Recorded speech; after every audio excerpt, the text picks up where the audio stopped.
this episode, I'll introduce you to the Commodore 1570 disk drive. I have one right here. The 1570, it's an interesting drive. I think the best way to describe it is to call it a hybrid of the 1541 and the 1571. So what we'll do in this episode is compare it to a 1541 and 1571 so we can see what's similar and what's different. Let's talk about how the 1570 came about. Page 53 of Commodore's 1985 strategic plan dishes the goods. We learned that Commodore had 220,000 1541 drive mechanisms sitting in inventory. The drive Commodore was intending to pair with the Commodore 128 was the 1571, and that would use a different drive mechanism than the 1541. The 1571's drive mechanism is a true double-sided drive with two read-write heads, quite an upgrade from the 1541's drive mechanism. Commodore was anticipating they wouldn't be able to produce enough 1571 disk drives to meet global demand, so they designed the 1570 around the 1541 drive mechanism. This would allow them to clear out $7.7 million worth of 1541 drive mechanisms they had in inventory. It would provide a less expensive C128 compatible disk drive for the European market, and then Commodore would devote all of their 1571 production to the US market to prevent shortages there. The 1570 was only sold in the European market, so any European folks watching this probably think of these drives as being super commonplace, while many Americans watching have probably never seen one in real life and maybe never even heard of the 1570. Looking at the 1570, you can see it uses the same case design as the 1541, but it's a lighter color. I guess it's not quite white, but a light cream color is probably a good way to describe it. Commodore used this same case design with a lot of their disk drives: 1540, 1541, 2031 LP, 1551, and SFD 1001. Okay, I said the 1570 is a hybrid of the 1541 and 1571. Let's compare the 1541 and 1570 first. I already had some of the screws removed before I started recording.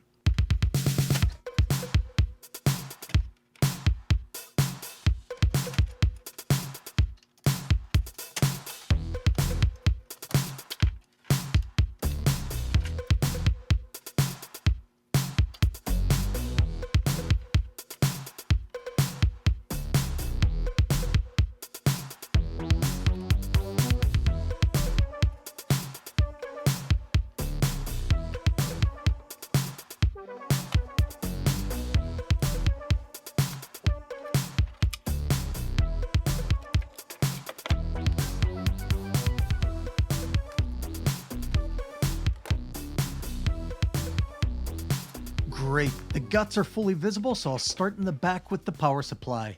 Both the 1541 and 1570 use a linear power supply. There's an AC step-down transformer that outputs 16 volts AC and 9 volts AC. That flows through these four wires up here onto the board, where it then goes through these two rectifiers that convert the AC to DC power, and finally through these 7812 and 7805 linear voltage regulators that output 12 volts DC and 5 volts DC, which feed the board. You'll notice this 1541 and 1570 have the exact same transformer. All 1570s were sold in Europe and have a 220 volt power supply. I'm in the US, so I replaced the original transformer with a donor transformer from a 1541 to convert it to 110 volt. Full disclosure, the original transformer from the 1570 has an extra tap on the primary side that allows it to convert 110 volts, so I could have used that. There's a story. Anyway, on the 1541, the same four wires carry the transformed AC to the board, where it's converted to DC by these two rectifiers and then regulated to 12 volts DC and 5 volts DC by these two linear regulators. Same PSU design on the 1541 and 1570. As expected, the drive mechanisms look about the same. The one in the 1570 has a white front face, but that's just painted. You can see here where the masking lines are, and the unpainted plastic is brown like the 1541. They're both Alps drive mechanisms, and they're identical, except the mechanism in the 1570 has two options the one in the 1541 doesn't have: an index hole sensor and a track zero sensor. It looks like these were intended to be optional, as the 1541 drive mechanism has a mounting slot, but doesn't have the added hardware. Let's look at the logic boards now. Right off the bat, notice that the 1570 has 1571 silk screened on the drive board. So the case, power supply, and drive mechanism are all 1541, but the logic board is borrowed from the 1571. Although there is a 1570 sticker over here. And back here, the separate power supply PCB does have 1570 silk screened on it.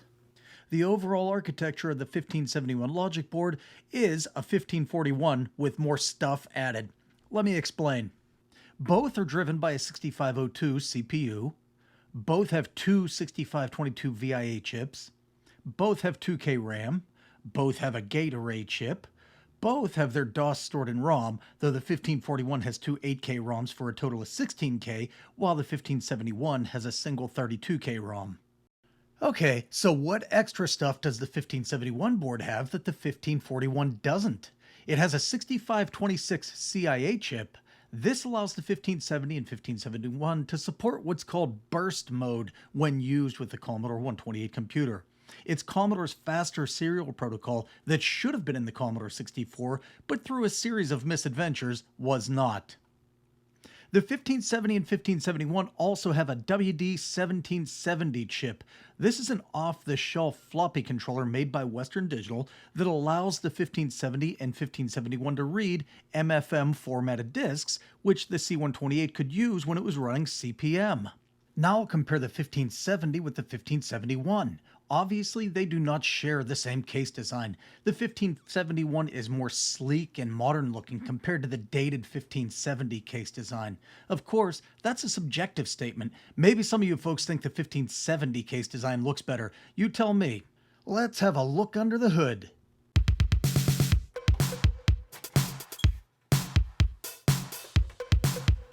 Okay, the drive mechanisms are not the same. The 1571 drive mech has power steering, power brakes, white wall tires, the works.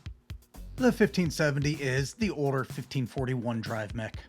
Looking at the power supplies, the 1571 has a nicer, cooler running off-the-shelf switch mode power supply, while the 1570 uses the egg frying linear power supply design.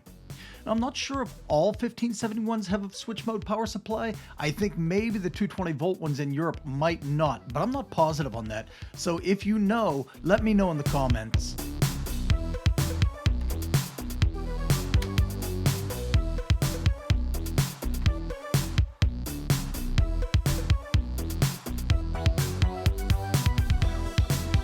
As for the drive boards, they're both 1571 drive boards. The board is oriented 90 degrees off on the 1571 compared to the 1570. However, the 1570 is littered with bodge wires. I assume these wires handle the hardware differences between the 1541 and 1571 drive mechanism, but being honest, I didn't look into that. It's also worth mentioning that my 1571 has a Jiffy DOS ROM in it instead of the stock Commodore DOS ROM, but the 1570 and 1571 DOS ROMs are different. Okay, we talked about the 1570, we looked at the 1570, we compared the 1570 with the 1541 and 1571. Now, it's time to actually see the 1570 in action. Let's get started. I said I'd show you the 1570 in action, but I lied. I'll format a disk in the 1571 first so I can show you what it means that the 1571 is a double-sided disk drive.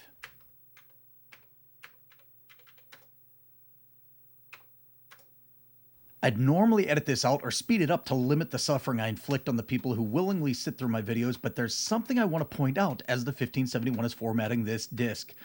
You can hear the stepper motor clicking along as the drive is writing each track.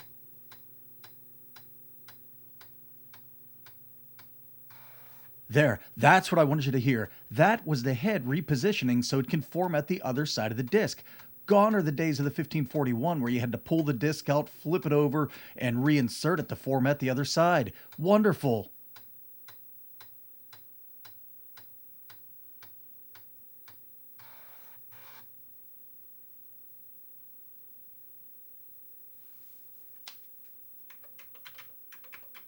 Wow, look at that. 1,328 blocks free. With 256 bytes per block, that's 340K. So double what you could store on a single-sided Commodore 1541 disk. Now I'll put the disk I just formatted in the 1571 into the 1570 and let's see what we see.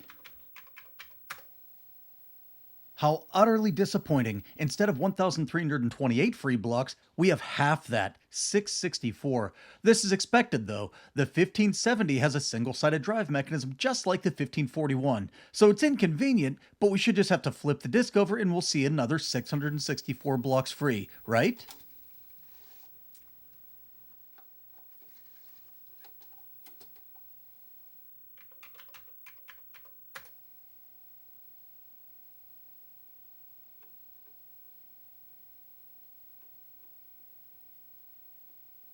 How about that? Maybe not. No directory is shown and the error light's blinking.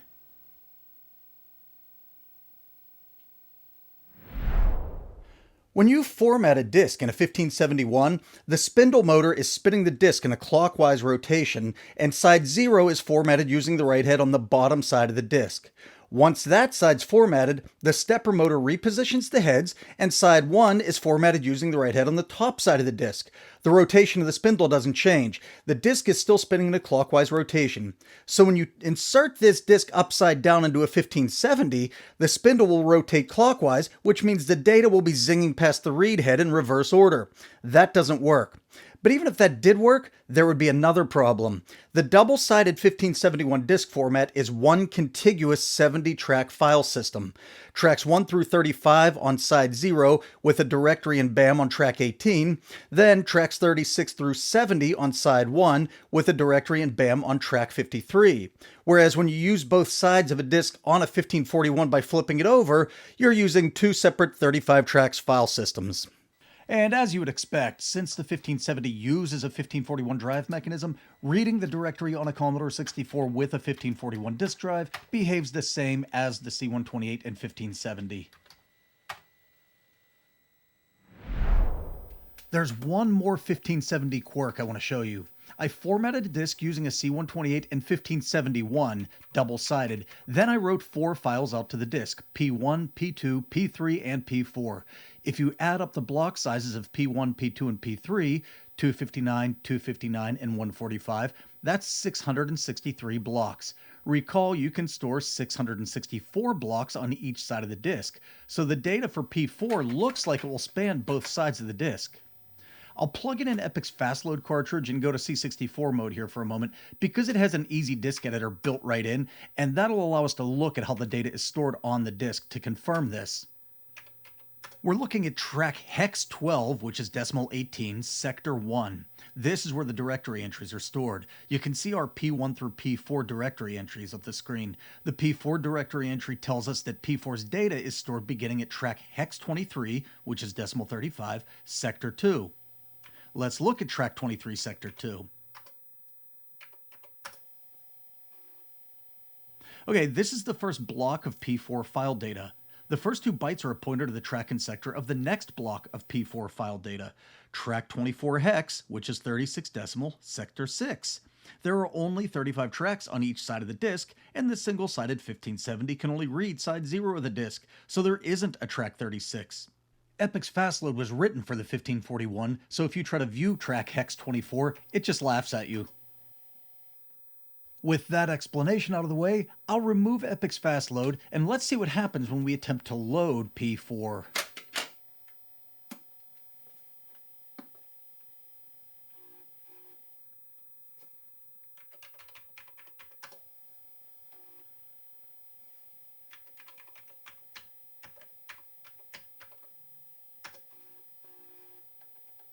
As expected, that did not work. Reading the error channel tells us it encountered a read error attempting to read track 36, sector 6. No surprise here. Another difference between the 1570/71 and the 1541 was their ability to handle multiple encoding schemes. The 1570 and 1571 were designed to work with both GCR, which was Commodore's native disk format, and MFM, a widely adopted encoding method which was used by the CP/M operating system. The Commodore 128 was designed so you could run either Commodore BASIC or CP/M, so the 1570 and 1571 had to support both GCR and MFM formatted disks. The 1541 was only GCR compatible. I booted CPM on this Commodore 128D, and I'll run the format command. CPM's format command writes a CPM file system to the disk using MFM encoding. The 1570 and 1571 can read these disks. The 1541 can't. The CPM format command is a lot friendlier to us. Rather than let us shoot ourselves in the foot like in some of the prior examples I showed, it gives you these options. So if you have a 1571, you can choose C128 double-sided. If you have a 1570, you choose C128 single-sided. And if you have a C64 with the CPM cartridge, you can choose C64 single-sided, which would use CPM format but with GCR encoding instead of MFM encoding. The 1570 and 1571 are versatile drives capable of operating in two modes, a 1541 compatible mode and an enhanced 1570/71 mode. They boot in 1541 mode by default, but when switched to 1570/71 mode, they provide significantly faster data transfer speeds, often called burst mode, and true double-sided operation for the 1571. When connected to a Commodore 64, the 1570 and 1571 will emulate a 1541. When connected to a Commodore 128, it will natively enable 1570/71 mode. So here I have the 1570 connected to a Commodore 64. The 1570 will be operating in 1541 mode. I'll format a disk so I can show you a neat trick.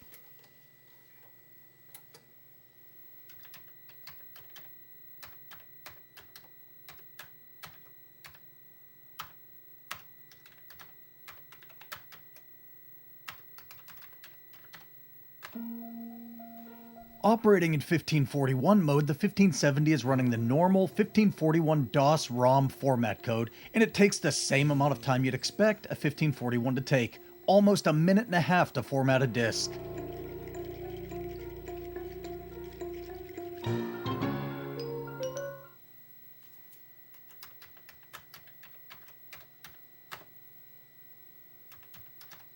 So here's the trick. When a 1570 or 1571 are running in 1541 mode, like it is right now connected to a C64, you can send a DOS command to the drive and tell it to run in 1570/71 mode, even if you're connected to a C64.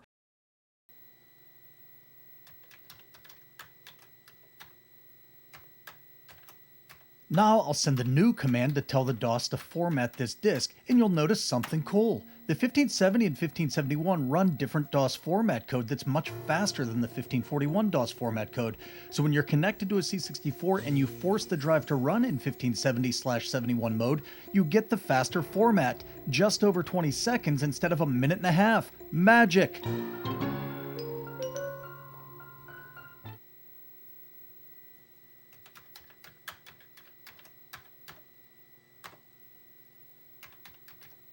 Now I know what you're thinking. The C64 doesn't natively know how to tell the 1570 to run in 1570 mode, but if I just send a DOS command to force it to run in 1570 mode, will I get faster load times? I'll load Epic's Movie Monster using 1541 mode first. This is just to show that I can load commercial software with copy protection using the 1570 and 1541 mode. Apparently compatibility isn't 100% with the 1541, and some demos might not work in a 1570. I don't have any details on that.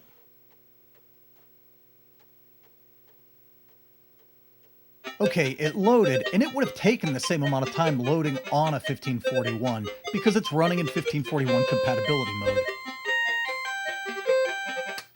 So I'll reboot the C64 and force the 1570 to run in 1570/71 mode, then try to load Movie Monster, and we can see if it'll be any faster.